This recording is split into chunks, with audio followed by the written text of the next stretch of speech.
When you've been injured in an accident or on the job due to the negligence of others, know this: your community has your back. Communities look out for each other, and I protect my community. Whether I'm fighting for a personal injury case, medical negligence, or winning the largest civil rights settlement in U.S. history, you will receive personalized and aggressive representation with a goal to maximize your win. Scan now to schedule your free consultation. Osborne and Francis, real tough lawyers. Hello, welcome to Football Chop Up. You're here with me, Coach AG. I'm honored to be with a good friend of mine, D Brown. I'll let him introduce himself, but this brother is a really good friend of mine. We've known each other for some time. And D, if you could just, I'm going to let you do the intros of yourself. Tell the people a little bit about yourself. Cool, man. Appreciate it, AG. Like you said, Coach D Brown. A little bit about my background.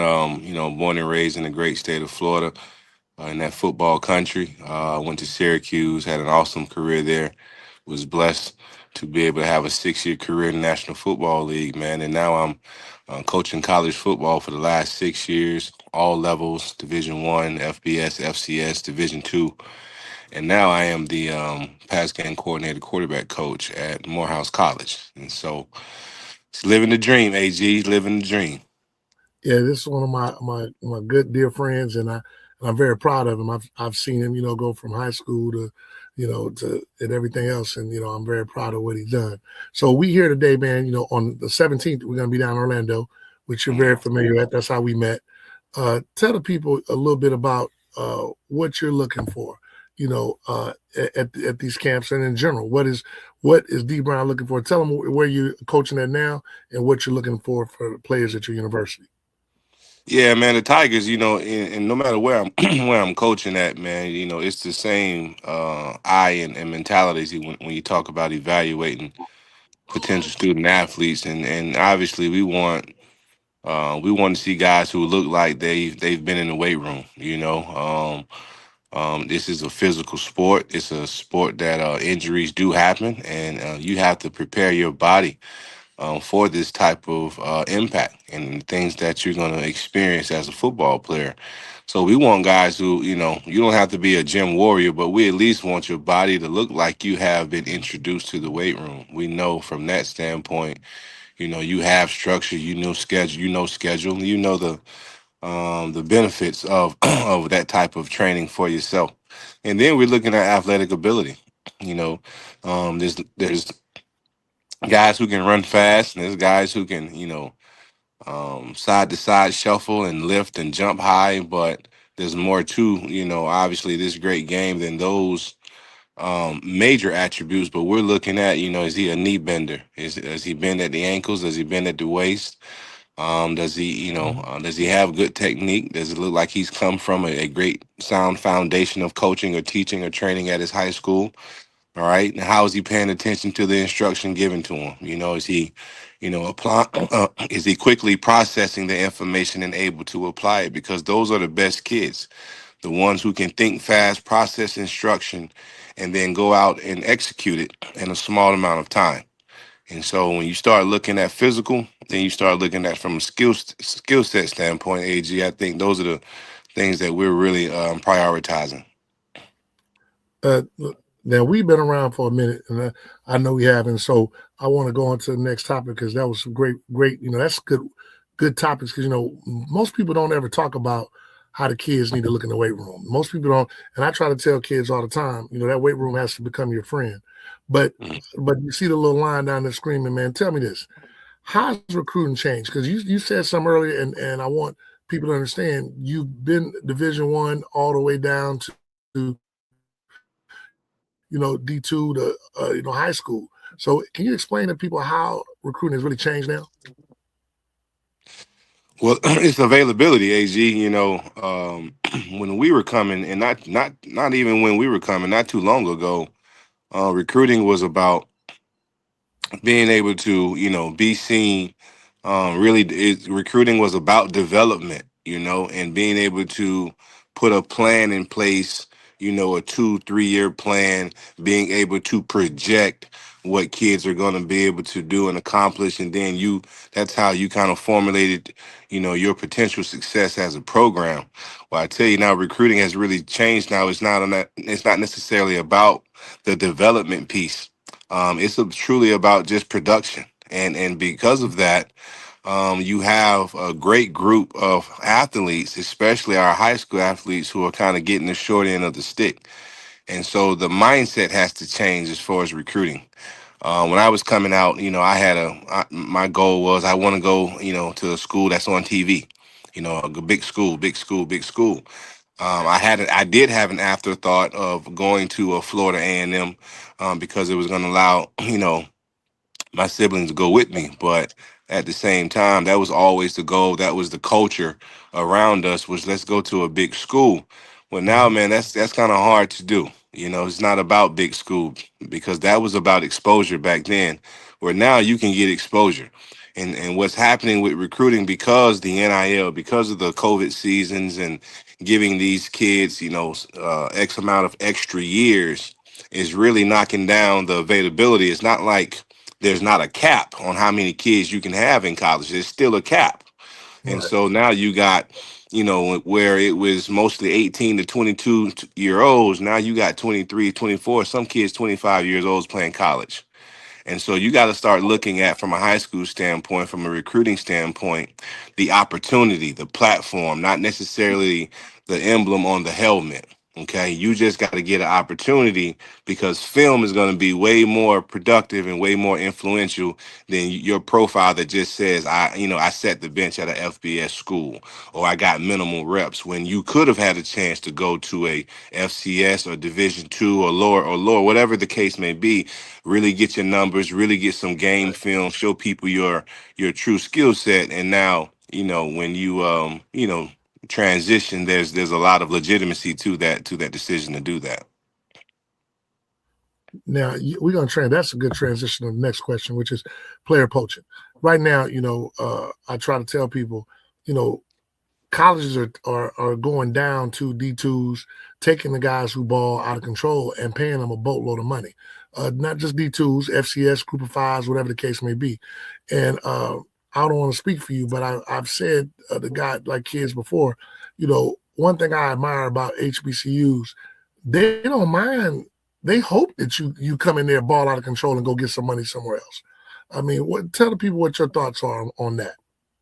Well, it's just you got to understand the platform. It was I learned that from Coach K. He was, if you remember him, AG, back in the day when One and Done had just come out. He was Mhm. really against it. That wasn't his thing. It wasn't his culture. I remember two of his guys that did it. That just he scoffed at him even in public. But I appreciated his growth as a coach, because he started understanding the culture has changed, and that's what it is now, coach. The culture just has changed, and you got to change with it. And now, we understand that there's a lot of money out there. There's an opportunity for kids to put their families and break generational curses, and be able to break chains of poverty and things of that nature, just off of their athletic ability at Right. 18, 19 years old. We understand that. You got to understand that. You can't lock kids down and try to throw the loyalty or guilt trip on them. When you see coaches every year, they going for the bag. They've been at a school for Right. 2 years. They win and they're gone. So we just don't put a lot of scrutiny on that when it's coaches, but we should if we're going to do it with the kids. We understand, man, this thing is really, to be honest with you, AG, it's a 6-month contract. Every single year, every single 6 months, you got to be looking at what kids may be leaving, what coaches may be leaving. And you got to look at it like that, because that's what's happening. And that's real. So hey, I'll put it down. The final question, man, and we're gonna let you go after this, man. Why Morehouse? Why should a kid choose Morehouse over anybody else? Why should they choose them? But I tell you, man, if he want to be a quarterback, because he can't get taught no better than what he going to get taught by me. That's the That's truth. awesome. As a Maroon Tiger, man, I tell you, the prestige of the university. What I learned, man, and even though I had a great time at Syracuse, I really did. I still to this day, AG, think about what if I had went to Florida A&M. Just because of the culture and being able to see how you grow as an African American person, man, in your culture, surrounded by those who are ascending just like you are trying to. The atmosphere, the alumni, the network, man, it's something that I think everyone should want to experience, because it does give you great advantage after the game is over. I know the stereotypes, but the reason you hear about those stereotypes because they're just the loudest. There's a lot of quality experiences that you can get at a HBCU, and so I think Morehouse was presented that for me. Football is a ministry for me, and so that became my pulpit, my platform, and so I'm excited about what we're able to do there, man. The HBCU is a great experience, and those who are on the fence, I'll tell them to jump off the fence and jump in that yard, man, because it really is a great experience. And the more quality people, quality teams, quality coaches and players that you get in these universities and institutions, you'll start to see the overall quality of HBCU experience be better. And I'll say this, man, before we go. I enjoyed my experience at my HBCU. I went to Prairie View first, and then I went to Texas State playing basketball. My daughter just graduated from FAMU University on Saturday. It was a great experience. The way that, and she's 39 and 4 days pregnant, and the way they embraced her, man, was tremendous. So Yeah. I definitely agree with that, man. I Yeah. think that, and also I always say that if given opportunities, if a lot of more kids go to the HBCUs, the quality of the football is going to be better. And then, maybe at some point, hey, they come along and now there's an HBCU channel that, HBCU network that plays, takes care of that. So, man, I Yeah. just want to thank you for your time. Is there anything else you want to tell the people before we go? I'll let you have the last word. No, man, I just, I'm excited for what, we as men continue to try to do, and pouring into these young boys, man. I appreciate, the effort that you give out. You have your own kids that you could be selfish about, but you're not, man. You're still reaching out to other people's kids and raising them in the right way and just giving them an opportunity to see something other than their, four yards or four corners of their neighborhood. I appreciate that, AG. I'm doing the same over here. Like I said, man, football is not about X's and O's for me. It's a ministry, man. The more I can pour into Yeah. these young men. So, and a lot of times you can't do that if you're at these PWIs. You know what I'm saying? It's you got to look at the quality, not the quantity sometimes. Okay, and that's why HBCU I think is one of the best choices for our kids because it gives you that opportunity. And on that note, man, we'll go. But I want people to know one thing I enjoy about the HBCU camps is they're coming out giving offers. They're not sitting around waiting. They trying to see, who you are, and they gonna like who like them. So make That's sure right. you guys come out and perform because the guys that are coming, they all know what they're doing. I always tell people all the time, some of the best coaches I know are in HBCU because of what you said.